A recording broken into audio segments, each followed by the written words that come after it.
नमस्कार विद्यार्थी मित्रांनो. जिल्हा परिषद आणि पंचायत समितीच्या निवडणुका महाराष्ट्रामध्ये होत आहेत. 5 फेब्रुवारीला निवडणूक आहे.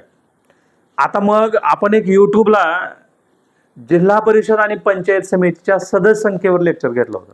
मित्रांनो, आपल्याला आज काय बघायचं आहे तर जिल्हा परिषद आणि पंचायत समितीमध्ये असणारं रिझर्वेशन, त्याला आरक्षण म्हणतात. आता मग जिल्हा परिषद आणि पंचायत समितीचं आरक्षण कुठल्या कलमात आहे विद्यार्थी मित्रांनो?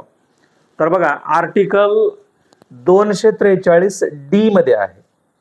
आता खरं तर SC STचं रिझर्वेशन आर्टिकल 334 या कलमात आहे. आता मग SC STचं रिझर्वेशन त्याची मर्यादा 10 वर्षांना वाढवली आहे. 2030 पर्यंत SC STचं रिझर्वेशन आहे. आणि मग SC STची मुदत संपली तर हे रिझर्वेशन SC STचं कॅन्सल होईल.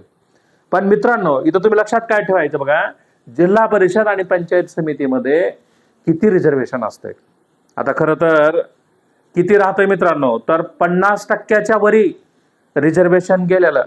काय केलं निवडणूक आयोगानं? तिथं निवडणूक आयोग त्या जिल्हा परिषद पंचायत समितीची निवडणूक घेत नाही.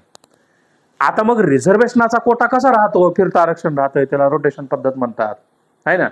आता मग या कलमामध्ये, आता हे कलम ऍड कधी केलं आपल्या संविधानामध्ये असं विचारतात. तर बघा मित्रांनो, 73वी घटना दुरुस्ती झाली. आता ही 73वी घटना दुरुस्ती कधी झाली? तर बघा, ही 73वी घटना दुरुस्ती आहे 1992चा अधिनियम. आणि अंमलबजावणी कधी? तर 24 एप्रिल 1993. आणि संविधानाला 243 पासून अगदी 243 ZG पर्यंतचे कलम ऍड झाले 73वी 74व्या घटना दुरुस्ती. आता मग ग्रामीण स्थानिक स्वराज्य संस्थेमध्ये जिल्हा परिषद असेल, पंचायत समिती असेल, ग्रामपंचायत असेल, तर हे रिझर्वेशन कुठल्या कलमात आहे?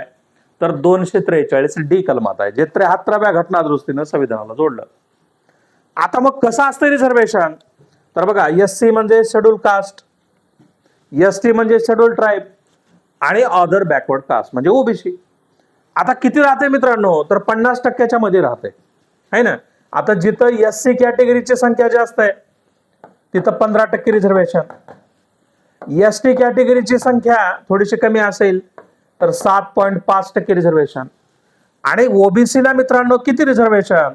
तर बघा 27% रिझर्वेशन.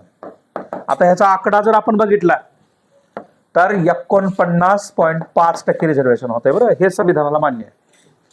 आणि अजून एक गोष्ट लक्षात ठेवायचं मित्रांनो, की महिलांचं जे रिझर्वेशन आहे ते सुद्धा ह्याच्यामध्ये ऍड केले. आता मग महिलांचं रिझर्वेशन किती आहे मित्रांनो, किंवा कधीपासून दिलं गेलंय? तर बघा, महिलांना स्थानिक स्वराज्य संस्थेच्या, ग्रामीण स्थानिक असेल की शहरी असेल, महिलांना ग्रामीण स्थानिक स्वराज्य संस्थेमध्ये या कलमामध्ये रिझर्वेशन दिले गेले. आता मग 73व्या घटना दुरुस्तीनं महिलांना किती टक्के रिझर्वेशन होतं असं विचारतात. तर बघा, 1/3 जागा राखीव होत्या महिलांना. बरं, म्हणजे किती होतात मित्रांनो? तर बघा, महिलांना 33% जागा 73व्या घटना दुरुस्तीनं आरक्षित होत्या. आता मग काय केलं भारतीय संसदेनं? तर बघा, एक महत्वाची घटना दुरुस्ती विधेयक लक्षात ठेवायचं. घटना दुरुस्ती नाही मित्रांनो. आता कुठलं विधेयक? तर बघा, 110वे आहे ना, हो का, 110वे घटना दुरुस्ती विधेयक. आता हे विधेयक कधी झालं? तर 2009 मध्ये झालं. आणि महाराष्ट्र सरकारनं महिलांना ग्रामीण स्थानिक स्वराज्य संस्थेमध्ये 50% रिझर्वेशन दिलं. 73व्या घटना दुरुस्तीने 33%, 110वे घटना दुरुस्ती विधेयक 2009 नुसार 21 एप्रिल, हो का, इथं डेट लक्षात ठेवा बरं मित्रांनो. किती एप्रिल? तर 21 एप्रिल 2011 नुसार महिलांना 50% रिझर्वेशन दिलं गेलं. आता ग्रामीण स्थानिक स्वराज्य संस्थेमध्ये महिलांना 50% रिझर्वेशन आहे. मग SC कॅटेगरीच्या महिला असतील की पुरुष असेल, है ना, त्याच्यात महिलांना 50%. आता उदाहरणार्थ SCच्या 10 जागा असतील तर 5 महिला घ्याव्याच लागतात, है ना. STच्या 4 जागा असतील तर 2 महिलांना घ्याव्याच लागतात. किंवा ओपन जर समजा 10 जागा असतील तर 5 महिलांना घ्याव्याच लागतात.